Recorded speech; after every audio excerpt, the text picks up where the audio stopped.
우리가 데살로니가후서 말씀 가지고 승리하는 일상 주제를 가지고 함께 나누고 있는데요. 우리 데살로니가후서는 전서가 쓰여지고 석 달이 지나서 쓰여진 말씀, 서신, 편지라 그랬죠. 1장은 칭찬이고 2장과 3장은 교훈과 훈계에 대한 말씀입니다. 1장의 칭찬에 대한 말씀은 세 가지였죠. 감사, 격려, 기도였고, 우리가 2장과 3장을 보니까 좋은 소식도 있었지만 나쁜 소식이 있었죠. 그래서 그것에 대해서 교훈하고 훈계하는 내용이 데살로니가 후서의 내용이라는 것이죠. 데살로니가 교회는 특별히 종말 의식이 굉장히 강했어요. 그러니까 굉장히 이게 주님의 재림을 항상 기다리는 교회였죠. 사실 이게 좋은 거거든요. 주님의 재림을 기다리고 주님의 오심을 준비한다라는 것은 좋은 거죠. 그리고 깨어있는 교회의 모습이라고 볼 수 있습니다. 근데 부작용도 있었다라는 거예요. 주님이 곧 오신다라고 그래가지고 일도 안 하고 하늘만 쳐다보고 있었다라는 것이죠. 가장 큰 문제는 뭐라 그랬죠? 일상을 포기했다라는 거예요. 일상을 포기했다. 바울이 교훈하고 훈계하고 그것에 대해서 훈계하고 있는데, 오늘 데살로니가 후서의 마지막 내용이고 내일은 이제 데살로니가 후서 말고 마지막 이제 6번째 날은 다른 본문 가지고 이제 마무리를 좀 지으려고 그래요. 승리하는 일상이라는 주제를 가지고 6절 말씀에 이렇게 시작해요. 형제들아, 우리 주 예수 그리스도의 이름으로 너희를 명하노니. 한번 따라 하실까요? 역사의 주관자 되시는 것은 하나님이십니다. 하나님이 역사의 모든 것들을 다스리시고 주관하시잖아요. 하나님이 시작하셨고 끝을 내신다. 그게 가장 기본적인 역사의 주관자거든요. 그러니까 여러분의 인생의 개인의 역사도 마찬가지잖아요. 그분이 시작하셨고 그분이 언젠가 끝을 내신다라는 것이죠. 시작과 끝이 하나님께 있다라는 것이 굉장히 중요한 메시지인데, 오늘 본문에 나오는 종말이라는 게 그런 거잖아요. 끝에 대한 내용이잖아요. 그러니까 하나님이 그 날을 주께서 결정하셨고 이끌어 가실 것인데, 언제 오실지 우리 알지 못한다. 곧 오신다 말씀하셨지만 정확한 시와 때는 우리가 알 수 없으니 하나님이 부르신 자리에서 주님 오실 날을 준비하는 마음으로, 기다리는 마음으로, 기대하는 마음으로 살아가라는 게 사실 종말론의 핵심이었다라는 것이죠. 근데 이 극심한 핍박과 환란이 너무나도 심하다 보니까 힘들면 놓아버리고 싶다 그랬잖아요. 놓아버리고 싶고 포기하고 싶었겠죠. 근데 극심한 환란과 핍박 가운데 이야기하는 거, 일상을 포기하지 말아라. 근데 그거에 대해서 오늘 마무리를 짓는 내용인데, 첫 번째 주제가 이래요. 한번 따라 하실까요? 판세는 하나님께 있다. 제가 얼마 전에 조은현 씨에 대해서 이제 설교하면서 좀 인용을 했고, 최근에 이제 승부라는 영화가 이제 개봉을 했잖아요. 그 내용을 이렇게 쭉 봤더니 그런 거더라고요. 조은현이 이제 이창호라는 엄청난 대가를 길러내죠. 이창호가 대구에서 이제 태어나고 자란 그 굉장히 어린 아이였는데, 동네 그 지역의 바둑대에 나갔다가 그 지역에서 잘 둔다는 사람을 다 깨버린 거예요. 근데 거기에 누가 참여했냐면 그 당시 이제 조은현 씨가 이제 참여한 거예요. 인기가 좀 있을 때였거든요. 참여해서 그 아이의 당돌함을 보고 그 아이를 이제 제자 삼아 가지고 이제 집에 들여가지고 이제 그 아이를 키우는데, 나중에 이창호한테 지기 시작해요. 근데 이런 거였더라고요. 조은현 씨는 엄청나게 공격적인 바둑을 둬요. 근데 이창호가 그게 자기의 성품과 맞지가 않는 거예요. 무지하게 혼났어요. 계속 혼나고 깨지고, 야, 너 뭐하냐고, 공격하라고, 이걸 이렇게 두라고. 근데 이창호가 그걸 이제 견디다 못하다가 자기만의 바둑을 둔다고 하니까 스승이 얼마나 열이 받겠어요. 좀 집안에 들여가지고 하나하나 가르쳐가고 있는데, 잘 듣고 배우고 해야 되는데 자기의 바둑을 만들어 간다고 하니까 막 화가 났죠. 근데 결국에는 이창호가 굉장히 오랫동안 슬럼프가 있었어요. 근데 그 슬럼프를 딛고 일어나서 자기만의 바둑을 만듭니다. 그 시간을 통해서 나중에 이제 조은현이라는 자기의 스승을 이겨버리는데, 그때 이제 스승도 완전히 이제 멘탈이 나가버리죠. 근데 그때 했던 말이 뭐냐면, 바둑은 기세와 판세라는 거예요. 그러니까 바둑은 그 사람이 그 바둑을 두는 자의 기세를 통해서 상대방을 압도할 수 있어야 되고, 전체 판세를 읽을 수 있는 눈이 있어야 된다. 제가 거기서 은혜 받았어요. 여러분들 지금 데살로니가 교인들 같잖아요. 사실 그 무슨 말이냐? 그럼 종말을 기다리고 있지 않습니까? 이토록 부활절을 기다리고 있지 않습니까? 그래, 이거 끝나잖아요. 특세 왜 하는지 아세요? 부활을 기다리라고. 내일까지 빨리 끝나요. 우리는 부활을 내가 제일 기다리고 있습니다. 죽을 것 같습니다. 주님 빨리 부활하셨으면 좋겠습니다. 이들도 그러한 믿음과 마음으로 일상을 살아가고 있었는데, 하나님이 오늘 주시는 말씀은 뭐냐면, 전체 판세는 너희에게 달려있는 것이 아니라 나에게 달려있다는 거예요. 오늘도 여러분이 직장에 가시고 가정에 돌아가시고 각자 불러주신 자리에서 살아가시잖아요. 근데 여러분이 일하시는 거잖아요. 여러분이 살림하고 여러분이 준비하고 여러분이 열심히 하는 거잖아요. 근데 그 모든 판세는 누구에게 달려있냐면 하나님께 달려있다는 거예요. 모든 판세, 역사의 주관자는 하나님이시다. 그리고 우리는 그 판세를 내가 좌지우지 못한다라는 거예요. 그럼 여러분 이렇게 생각하잖아요. 그럼 하나님 마음대로 할 거면 우리한테 뭐하러 인격적으로 생각하라 그러냐? 하나님은 여러분에게 생각하지 말라라는 게 아니라 가장 선한 길로 인도를 할 거고 돌보고 이끌어 가실 건데, 여러분이 그것을 선택할 거냐, 그 끊임없이 제한하고 있다라는 것이죠. 여러분이 순종 안 하면 끝나는 거예요. 의미 없는 것이죠. 우리가 어떻게 역사의 흐름을 바꿀 수 있겠어요? 우리가 너무 어리석은 게, 내가 내 인생을 잘 살면 된다고 생각하지만 온 세상에 보면 나라는 존재는 점과 같은 거거든요. 그러니까 이 전체 세상의 판세 가운데 내가 사는 거지, 세상 돌아가는 것과 내가 별개로 살 수 있는 게 아니잖아요. 근데 이 판세는 내가 아무리 열심히 하고 아무리 돈을 잘 벌어도 이거 못 바꾼다고요. 그러니까 이 판세를 바꾸는 게 하나님이시다. 그러니까 너희들 하늘만 쳐다보고 일상을 포기하지 말고, 힘들고 어렵지, 너무 고통스럽고 괴롭지, 그렇지만 하나님이 너희를 돌보심을 믿고 각자의 삶의 자리에 들어가라는 거예요. 그리고 그 자리에 들어가서 하나님의 판세를 믿으며 맡기며 살아가라는 것이죠. 그러니까 하나님은 그 판세를 어떻게 이끌어 가시냐면, 여러분 많이 들으셔서 한번 따라 하실까요? 약속과 성취. 약속하시고 성취하시고 약속하시고 성취하시는 것으로 하나님의 판세를 만들어 갔어요. 그러니까 이런 거예요. 우리는 진흙이요 주는 토기장이라 그랬잖아요. 여러분의 인생을 하나님께 맡겨드리지 않으면 누가 빚어갈까요? 하나님은 여러분이라는 진흙 덩어리를 빚어가시는 거예요. 하나하나. 그러니까 하나님이 여러분을 향한 목적과 뜻을 가지고 만들어 가시는 거죠. 제일 안타까운 게 이런 거예요. 끝까지 가야 되거든요. 그리고 계속 가야 되거든요. 넘어지는 건 상관없어요. 쓰러지는 것도 상관없어요. 근데 계속 가야 돼요. 신앙생활이 이래요. 하다가 한 5년 정도 중단되고 슬럼프를 겪고, 그러니까 슬럼프를 겪더라도 늘 말씀드리잖아요. 이 예배의 자리를 떠나지는 말아라. 근데 예배의 자리를 떠나서 한 5년 정도 여러분이 슬럼프를 겪잖아요. 근데 예를 들면 여러분이 아빠고 엄마고 가정 안에 있다, 뭐 자녀로 가정 안에 있잖아요. 근데 여러분이 한 5년 정도 쉬잖아요. 여러분의 심령이 어떻게 되면, 여러분 가정은 동역자잖아요. 여러분이 슬럼프 겪잖아요. 그 사람이 대적자가 돼요. 뭐 안 하다가 쓸데없는 짓 갑자기 뭐 또 믿음 생겼다고, 네 안 할 거잖아. 그러니까 동역자였던 사람들이 대적자가 된다고요. 하나님 안에서 우리가 자빠질 수 있고 넘어질 수 있고 쓰러질 수 있지만, 끊임없이 그 자리에만 나를 갖다 놓으면 돼요. 하나님이 우리를 빚어 가시는 줄로 믿습니다. 근데 그 자리를 떠나버려가지고 아예 하나님과 분리된 삶을 살아버리면 어떻게 되냐면, 여러분의 인생이 다시 돌이키기가 생각만큼 쉽지는 않습니다. 이런 거예요. 안 해도 될 대가를 치러야 되는 거예요. 굳이 내가 이 정신없고 바쁘고 할 거 많은 내 인생 가운데 굳이 안 해도 되고, 굳이 안 싸워도 되고, 굳이 안 대적해도 돼야 될 대상까지도 감당해야 된다고. 여러분의 믿음이 주님 부르시는 그날까지 나아갈 수 있는 은혜가 있기를 주의 이름으로 축원합니다. 여러분 지금 우리가 마지막 때를 살아간다 그러잖아요. 이거 어떻게 이게 좀 설명드리면 좋을까 생각을 하다가, 2차 세계대전이 있지 않았습니까? 그때 이제 나온 또라이가 미친놈이 히틀러인데, 그 독일이 이제 망하는 과정을 두 단어로 세계 역사는 그리고 있어요. 하나는 D-Day, 여러분 잘 아시죠? 뭐 D-57이 무슨 날인지 아세요? 양대영 최세봉 간사 결혼하는 날입니다. D-Day를 우리가 지금도 쓰잖아요. D-며칠, D-며칠 이렇게 쓰잖아요. 아주 주례해가지고 기억하고 있어요. 안 갈 수는 없잖아요. 그래서 우리가 D-Day라는 말이 뭐냐면 디시전 데이, 결정적인 날이라는 거예요. 근데 여러분 이 노르망디 상륙 작전을 통해서 이제 독일이 무너져가기 시작하거든요. 이제 그 유럽 지역을 호령을 하고 전 세계를 호령하다가 D-Day라고 그랬거든요. 노르망디 상륙 작전이 있는 날을. 이때 처음 쓴 게 D-Day란 말이에요. 1944년 그게 6월 6일, 우리나라로 하면 현충일이었습니다. 1944년 6월 6일. 근데 이 노르망디 상륙 작전이 D-Day였죠. 노르망디 상륙 작전이 어떻게 되냐면 대성공을 거둡니다. 전세가 완전히 그 전쟁을 통해서 전세가 역전이 돼 버리고 전쟁의 판세가 끝나버려. 무슨 말이냐면 이때 히틀러는 끝났어요. 근데 승리는 결정지었고 판세는 끝이 났는데, 실제로 독일이 항복하기까지의 시간이 11개월이 더 걸립니다. 1945년 5월 8일, 또 어버이날 맞춰서 했나 봐요. 현충일, 어버이날. 그 항복한 날을 V-Day라 그래요. 빅토리 데이, 승리한 날.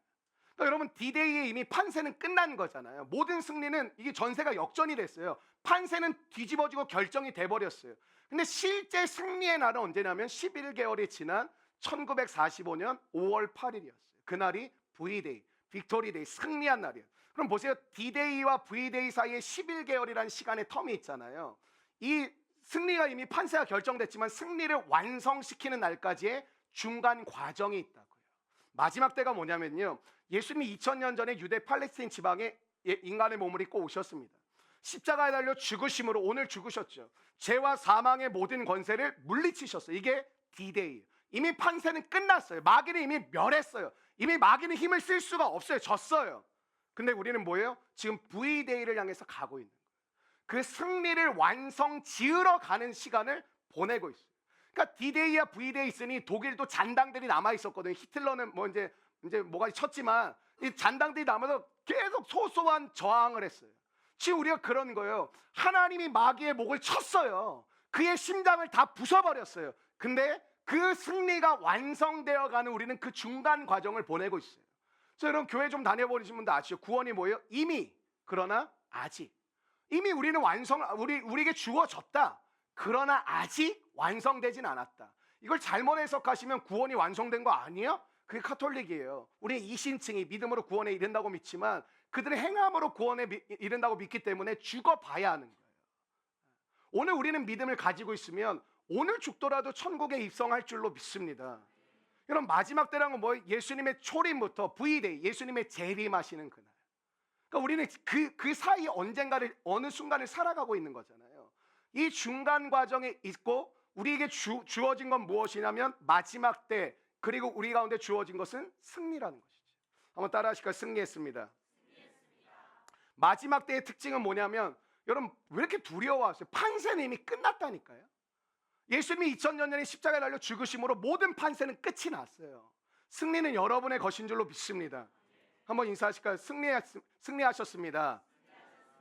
여러분 마귀는 이미 패배했어요. 끝났어요. 히틀러가 끝난 것처럼 마귀는 패배하고 끝났어요.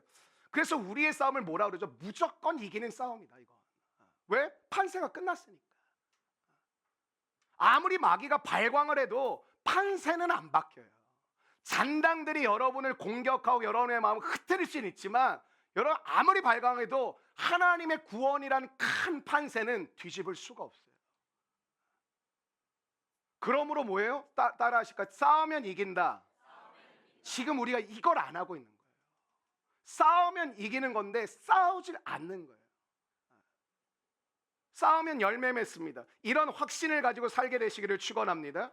구원의 가장 큰 능력은 뭐냐면 우리 천국에 입성한다 그것도 맞지만 싸울 수 있는 능력을 주셨더라는 거예요. 그럼 교회가 어떻게 됐죠? 안 싸워요. 그거 어떻게 알죠? 기도 안 해요. 말씀 안 봐요. 순종 안 해요. 발걸음을 딛지 않아요. 그냥 자기의 평안과 자기의 안위를 위해 살아요. 우리 장건사님이 대표 기도했는데 다 우리의 고백 아닙니까? 십자가 지고 싶은데 잘 안 되고 자기를 부인하고 싶은데 그거 잘 안 되고. 왜? 우리가 대단해서 승리하는 게 아니라 이미 예수님의 십자가 능력으로 판세가 결정났거든요. 이 판세에서는 중요한 게 뭐냐면 기세를 가지고, 영적 기세를 가지고 싸우셔야 돼요. 여러분 4절 말씀, 오늘 본문 4절 말씀 한번 같이 읽어보실까요? 4절 말씀입니다. 시작. 우리가 명한 것을 너희가 행하고. 여러분 여기 행한다라는 표현이 계속 반복해서 나오는데 여러분 행동한다라는 건 생명이 가진 특징입니다. 생명을 가진 자만이 행동할 수 있습니다. 그렇잖아요. 죽으면 움직일 수 없잖아요. 근데 살아있어야 움직이는 거죠. 그러니까 이게 무슨 뜻이냐면 생명의 특징은 계속할 수 있는 힘이 있다라는 거예요. 한번 따라 계속할 수 있는 힘. 여러분 우리가 계속한다는 게 다 어렵거든요. 그게 뭐 습관이잖아요. 무언가를 계속한다는 게 어려워요. 그거를 승리하잖아요. 여러분의 인생은 반드시 승리할 수밖에 없어요. 근데 대부분은 여러분 보세요. 계속하는 게 여러분 몇 가지 있죠. 식사하시는 거 계속 하시죠. 주무시는 거 계속 하시죠. 근데 그거 말고 여러분의 삶 속에 계속하는 게 뭔가. 그러니까 우리 교회도 보면 청년들이지만 어느 한 분야에 준비하는 기간만 막 5년, 6년, 7년, 8년 그리고 현장에 들어가서 이제 막 실무 경험이 5년, 10년 가면 딱 보면 전문가예요. 뭐 대표적인 게 우리 영주자매 아닙니까? 머리 자른 거. 제가 18살에 만났거든요. 그때 미용고등학교 다니고 그때부터 압구정 청담에서 이제 그 스텝하고 그러면서 방탕하고 방황하고 하다가 이제 돌아오셨지만 근데 한 번도 쉰 적이 없어요 지금까지. 제가 기억하기로. 18살 때부터 이제 벌써 막 30대가 돼가지고 지금의 시간까지 쉬지 않고 달려요. 근데 얻은 게 뭐죠? 전문성이에요. 왜? 계속했어요.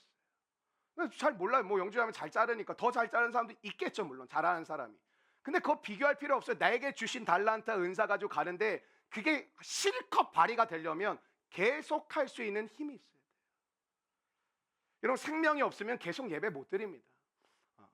여러분 지금 여기도 그렇잖아요. 보였다 안 보였다는 사람도 있고 계속 보이는 사람도 있고 쉬운 거 아니거든요.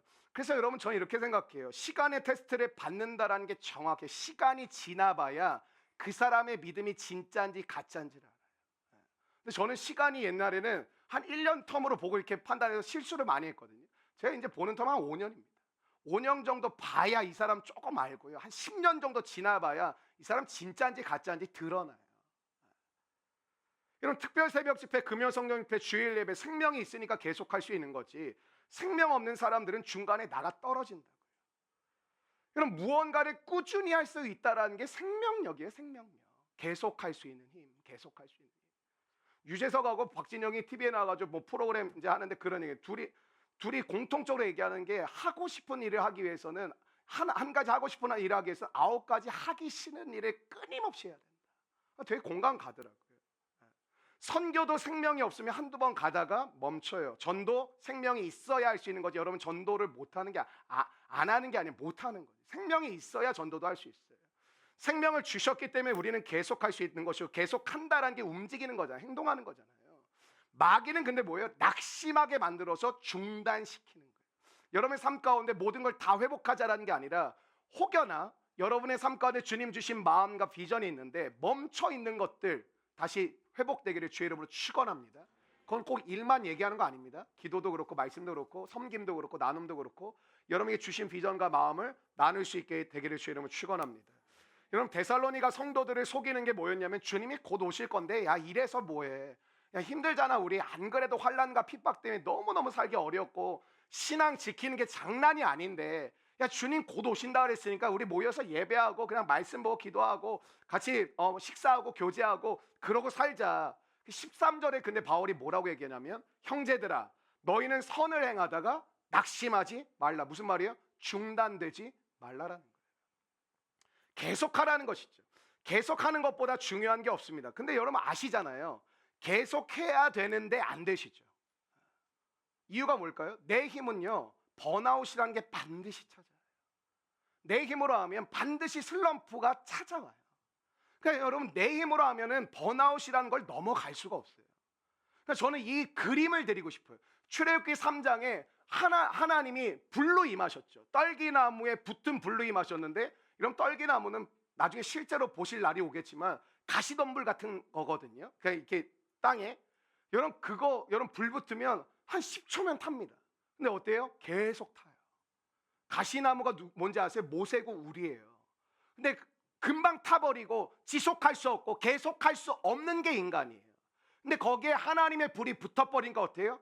끝까지예요. 계속한다고요. 여러분 이 은혜가 필요합니다. 제가 어제도 이제 뭐 준비하고 뭐 기도하다가 한 9시 반까지 있다가 이제 퇴근했는데 근데 제가 돌아오면서 어제 하나님 오늘도 변치 않게 하셔서 감사합니다. 이게 쉽지가 않더라고요. 여기서 말씀을 전하고 여러분 한 분 한 분을 사랑하고 이끌어 가는 것도 쉽지 않지만 내가 계속 해야 된다라는 거.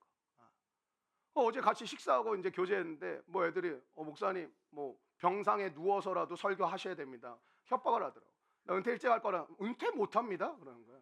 만약 목사님 병들면 제가 산소호흡기 꽂고 설교 여기다 영상으로 시킬 겁니다. 이러더라고요. 빨리 도망쳐야 되겠다는 생각이 들었습니다. 여러분 이미 우리에게 승리를 주셨습니다. 아멘이십니까? 계속할 수 있는 힘이 일어나기를 축원합니다. 한번 선포하실까요? 계속하면 승리한다. 그래서 주님은 오늘 이 데살로니가 후서를 통해 바울을 통해 우리에게 주시는 마지막 메시지가 이런 거예요. 우리가 계속할 수 있는 힘, 판세는 이미 끝났어요. D-Day는 이미 2000년 전에 끝났어요. 우린 지금 V-Day를 향해 가고 있고 마지막 때를 살아가고 있는데 이 마지막 때 진짜 끝까지 승리하는 그 날까지 나아가려면 필요한 게 뭐냐면 우리의 힘으로는 번아웃이 온다고 그랬잖아요. 그 하나님이 오늘 약속하신 게 하나 있어요. 그게 이번 전체 특별 새벽 집회의 주제되는 말씀인데 16절의 말씀입니다. 16절 말씀 한번 같이 여러분 기억하시면서 읽어보실까요? 시작. 평강의 주께서 친히 때마다 일마다 너희에게 평강을 주시고. 여러분, 우리가 계속 무엇인가를 일하고 사역하고 또 살아가는데 가장 큰 걸림돌이 뭐냐면 오늘 본문도 얘기하는 게 그거예요. 인간관계의 갈등. 그게 가장 큰 걸림돌이라는 거예요. 가정 안에서든지 직장 안에서든지 뭐 친구 관계든지 교회 공동체 안에서든지 가장 큰 어려움은 우리의 삶이 계속할 수 없도록 만드는 가장 큰 이유 중에 하나는 인간관계의 갈등이라는 거예요. 왜냐하면 관계의 갈등은 무서워요. 우리의 열심, 우리의 충성, 우리의 신실함, 우리의 평화 다 깨버려요. 그러니까 여러분, 인간관계가 틀어지면 어떻게 되죠? 다 하기 싫어요. 다 하기 싫어요. 그냥 엎어버리고 싶어요. 회사도 안 가고 싶고 뭐도 안 하고 싶고. 그래서 오늘 본문에 있는 거 한번 따라할게요. 평강을 구하라. 근데 약속하신 말씀이에요. 평강의 주께서. 그러니까 여러분 이거 믿음의 주여, 이거 제가 설교 여러 번 했죠. 믿음의 주여는 믿음의 주인이라 해요. 평강의 주가 뭐예요? 평강의 주인이에요. 평강은 하나님만 주실 수 있는 거고 믿음은 하나님만 주실 수 있는 거예요. 평강의 주께서 뭐예요? 때마다 일마다 평강을 주시리라. 그래서 평강을 구하라는 것이죠. 15절 말씀 한번 같이 읽어보실까요? 우리가 인간관계에 대한 말씀인데 15절입니다. 시작. 그러나 원수와 같이 이런 옆에 있는 사람 원수예요? 형제예요? 원제요? 걔가 원제군요. 이런 원수라는 거 한번 생각해 볼까요? 원래 가까이 있었던 사람일걸요? 원래 친했던 사람일걸요? 원래 여러분과 굉장히 시간을 많이 보냈던 사람일걸요? 여러분의 원수가 뭐 아프리카에 있습니까? 그 진짜 심각한 사람이에요. 그 사람은. 여러분의 원수가 남미에 있어요? 저는 아르헨티나에 한 명 있고 칠레에 5명 있습니다. 여러분, 원래 원수는 가까웠던 사람, 친밀했던 사람, 사랑을 나눴던 사람, 베풀었던 사람, 교제했던 사람, 여러분의 마음을 다 나누어 줬던 사람, 그 사람이 원수 되는 거예요. 그러니까 여러분, 지금 여러분에게 원수가 될 가능성이 가장 높은 사람은 옆에 있는 사람. 조심하세요. 여러분, 주님이 주시는 평강의 은혜가 뭐예요? 서로 원수되지 아니하고 갈등을 뛰어넘고 위기를 이겨갈 수 있다라는 거예요. 그런 은혜가 우리 공동체를 덮어주시길 원합니다. 여러분, 공동체는 연습하고 훈련하는 장이에요. 여기는 완벽한 무대가 아니에요. 그러니까 서로 훈련하고 서로 연습하는 것이 공동체예요. 그게 가정이에요. 왜냐하면 가정에서 애들이 실수를 100번 하면 쫓겨나고 엄마 아빠가 버린다 그러면 안 쫓겨날 인간이 누가 있습니까? 원래 공동체도 그런 것이에요. 믿음의 가족이라고 우리가 얘기하잖아요.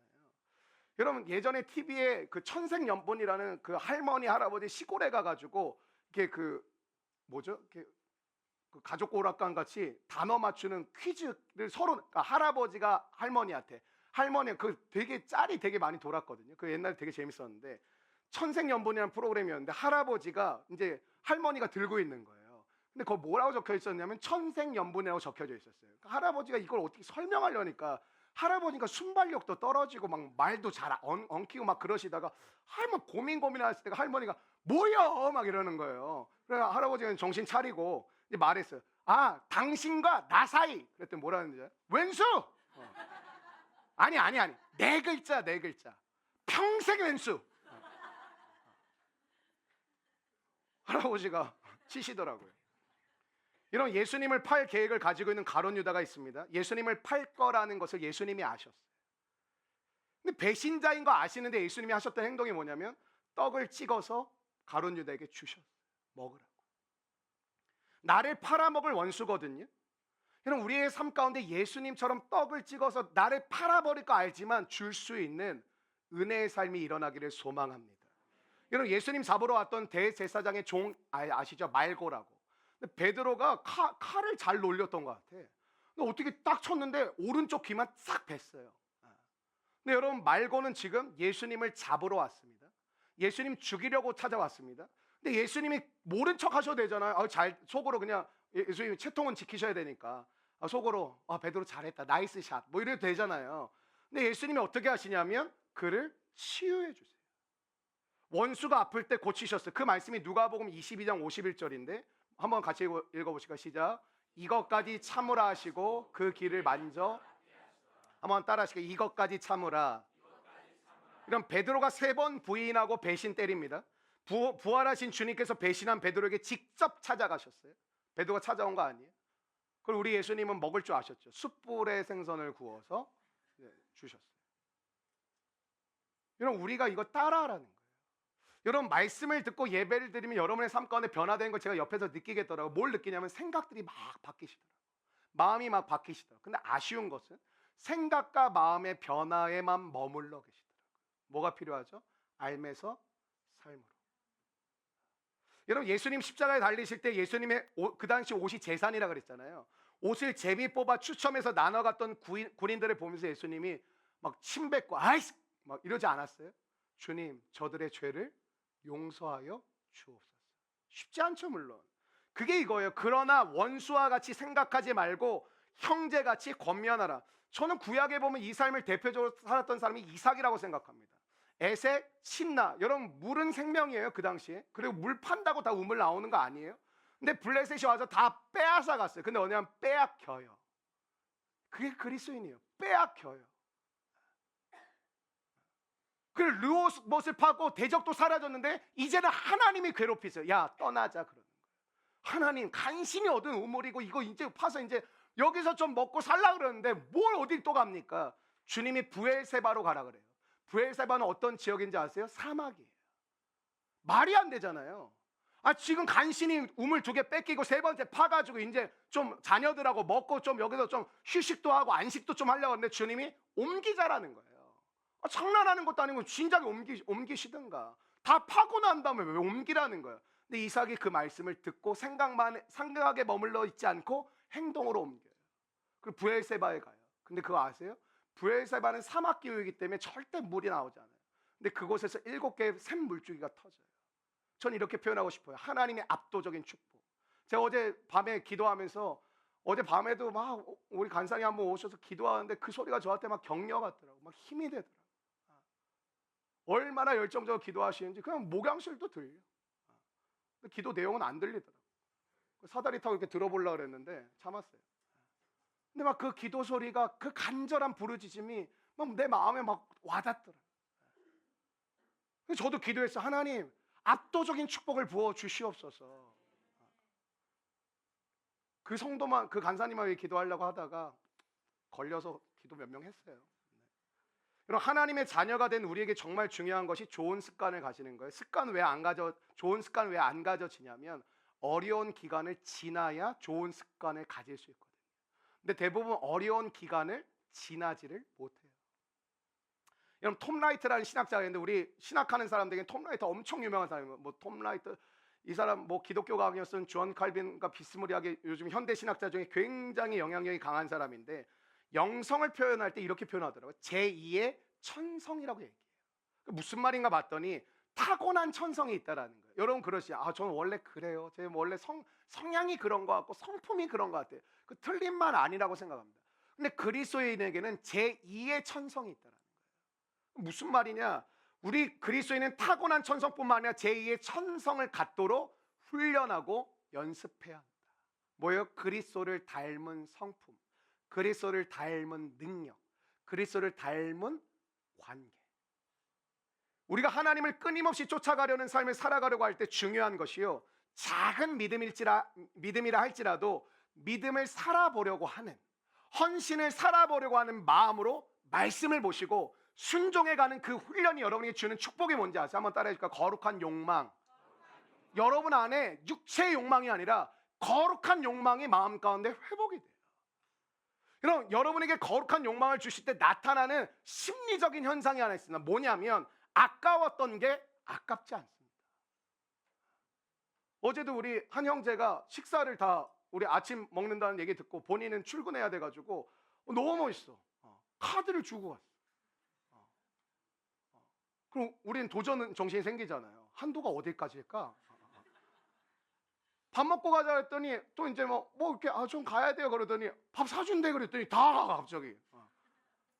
그 우리가 어제 한 식당 완전 다 점령했어요. 점령해가지고 우리 한 형제가 식사를 대접해가지고 근데 내가 야, 너무 많이 먹지 마라. 이거 그리고 너무 많이 나오겠다. 부담스럽겠다. 그리고 우리 좀 걷어서 내자 그랬는데 형제가 준 한도가 너무 큰 거예요. 그래? 마음껏 먹자. 근데 그 비용이 적지 않아 몇십만 원이었거든요. 적지 않았거든요. 근데 어떻게 아깝지 않게 그거 줄 수 있었지? 그리고 어제 또 디저트 한 자매가 다 대접해줘가지고 같이 먹는데 역시 공짜 먹을 땐 다 밝더라고. 자기가 썰 때는 게 어두운데 누가 대접해주면 밝더라고. 그럼 보통 교회 이거 장로님들이 하는 거거든요. 보통 특세 끝나면 장로님들 이제 아침 사주세요. 보통 교육자 이제 좀 있는 교회들은. 근데 누가 청년이 밥을 대접해줘 누가 그래요? 있을 수도 없는 일이에요. 사실. 여러분 또 하나가 뭔지 아세요? 억울했던 것이 억울하지 않을 수 있는 은혜가 있어요. 못 넘어가게 되었던 것이 넘어가게 되는 은혜가 있어요. 거룩한 욕망이 일어나길 소망합니다. 여러분 요한복음 13장 34절과 35절 말씀 한번 같이 읽어보시겠습니다. 시작. 새 계명을 너희에게 주노니 너희가 서로 사랑하면 여러분 이 요한복음 13장 34절과 35절의 말씀은 예수님이 십자가 달리시기 전날 밤의 내용이거든요. 그러니까 바로 전날 예수님이 강조하셨던 말씀이 뭐냐면 따라해 주세요. 서로 사랑하라. 그게 예수님의 놀라운 말씀이에요. 저는 요즘 소름 돋는 게 대표기도 특순 다 이거 해킹이에요? 나는 듣는데 그냥 설교를 찬양으로 특순으로 끝냈어요. 고맙다 왕규야. 설교 나 그냥 올라와서 설교는 완규 형제가 했습니다. 같이 기도하시고 마치겠습니다. 해도 될 판이에요. 예수님 마지막에 했던 말씀이 뭐냐면 서로 사랑하라는 거였어요. 사랑의 기준이 어디까지요? 내가 너희를 사랑한 것 같이. 그게 사랑의 기준이었어요. 내가 너희를 사랑한 것 같이. 우리가 그 사랑을 오늘 성공하고 있는가? 이런 거죠. 우리는 네가 잘해야 나도 잘하지. 저는 이게 틀린 얘기는 아니라고 생각합니다. 네가 잘해야 나도 잘하지. 맞는 소리죠.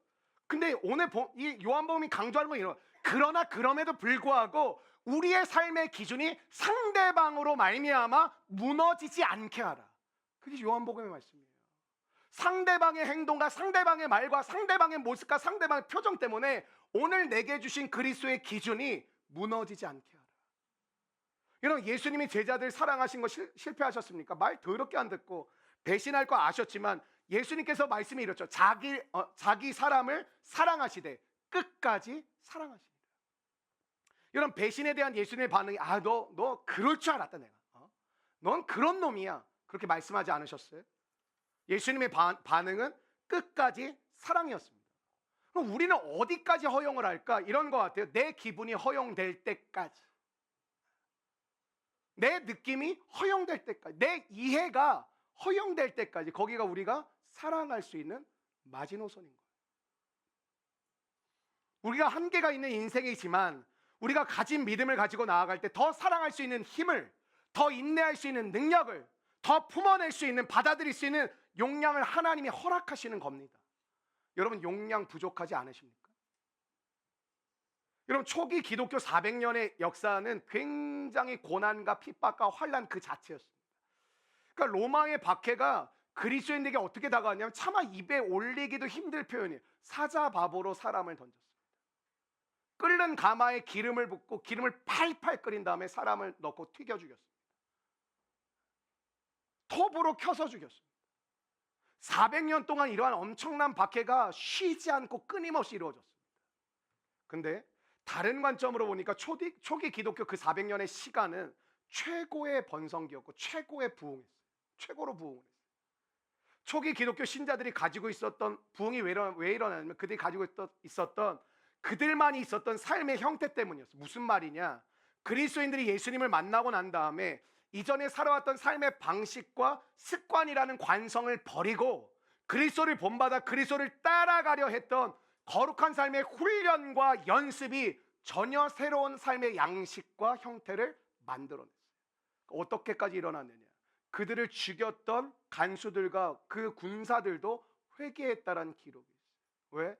그들의 삶의 형태와 그들의 모습을 한 번도 살면서 본 적이 없는 모습이었거든요.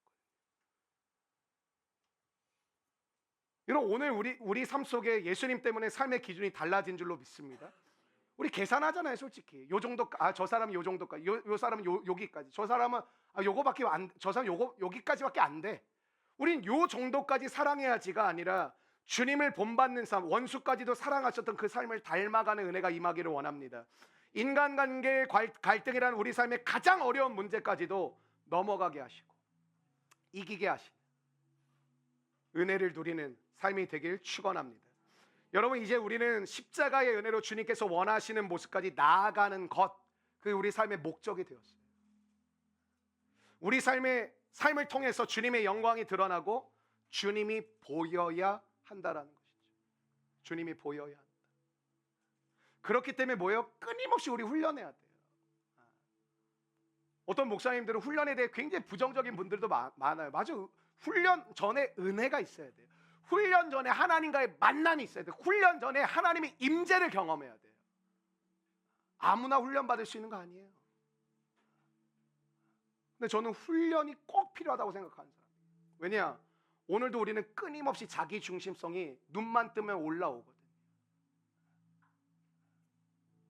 끊임없는 자기 중심성에서 속에서 살아가지만 그리스도를 본받아 주님께로 한 걸음 한 걸음 나아가는 삶의 변화가 필요하다는 것이죠. 여러분, 용서는 끊임없이 하는 겁니다, 사실. 여러분, 실망하잖아요. 내가 용서했는데 저 사람 또 저래. 여러분, 엄마 아빠가 용서 한 번 하고 끝냈으면 다 갖다 버렸어요. 용서는 원래 계속 하는 거예요. 그래서 쉽지가 않은 거예요. 여러분, 큰 문제를 일으킨 사람을 용서하는 것도 어렵지만 날마다 용서하는 것도 쉽지 않아요. 용서한 줄 알았어요. 근데 어느 날 그 사람을 딱 보는데 또 화가 나. 또 욕이 튀어나와. 당연한 거예요, 그거. 근데 그런 거 오늘 본문은 그러나 거기 머물지 마십시오. 그러나 거기 머물지 마십시오. 또 화가 나고 또 욕이 튀어나오는 것이 우리의 모습이지만 당연한 거다. 그러나 거기 머물지 말아라. 뭐예요? 또 가는 거예요. 따라하실까? 또 갑시다. 그러니까 이 공동체라는 거를 자꾸 너무 높은 기대와 어떤 마음을 가지고도 자꾸 교회들을 찾아오죠. 쥐는 아무것도 안 해놓고 천국과 같은 게 세팅되어 있기를 바라고 계속 찾아다니는 거예요. 여러분, 백날 찾아보십시오. 그런데 찾으면 나 좀 알려줘. 나도 거기 가게. 여기는 훈련과 연습의 장이에요. 그래서 잡음 소리가 많은 거예요. 사랑이 없었던 사람들이 사랑을 하려니 되겠습니까? 용서라는 거, 태어나서 해보지도 않은 인간들이 서로 용서하려고 하니 얼마나 뻐걱뻐걱거리겠습니까? 자기가 부인이 안 되고 자기 십자가 지는 게 우리 모두가 버거운데 얼마나 우리가 서로 부딪혀 가겠냐고요. 그래 자꾸 이러는 거죠. 실망했어요. 실족했어요. 상처받았어요. 자격 없어요, 솔직히 얘기하면. 우리가 뭔데 상처받을 자격이 있고 우리가 뭔데 실족할 자격이 있어요. 죄인인 우리를 건져주셔서 하나님의 자녀 삼아주신 존재인데 우리는 하나님을 예배할 수도 없었던 존재고 하나님 앞에 기도할 수도 없었던 존재고 하나님을 볼 수도 만날 수도 없는 존재였는데, 여러분, 우리가 그리스도 안에서 이전의 삶의 관성을 다 끊어버렸지만 새로운 삶이 주어졌어요. 살아본 적 없잖아요, 우리는. 그거 훈련하는 게 여기거든요. 그거 연습하는 게 여기라고요. 근데 와가지고 다 그러는 거야. 뭐가 실망스럽고 뭐가 눈에 성에 안 차고 뭐가 별로고 뭐가 어떻고. 원래 그런 거예요, 원래. 여러분, 가정에서 부모라는 이 울타리가 왜 중요하냐면, 여러분, 이게 그냥 사내 만회가 중요한 게 아니라 울타리가 되어줄 때 이 아이들이 그곳에서 훈련하고 연습할 수 있는 거예요. 가정이 깨지면 그거 훈련하고 연습 못해요. 교회가 깨지면 그거 훈련하고 연습 못한다고. 그러니까 어떻게 돼요? 돌연변이 되시면 세상에 천진 거예요. 왜? 그 훈련과 연습을 해본 애들이 없으니 쥐밖에 모르지. 근데 그 이해도 돼. 너무 힘들게 살았어. 너무 어렵게 살았어. 너무 감정적으로 정서적으로 너무 어렵게 인격적으로 자랐어.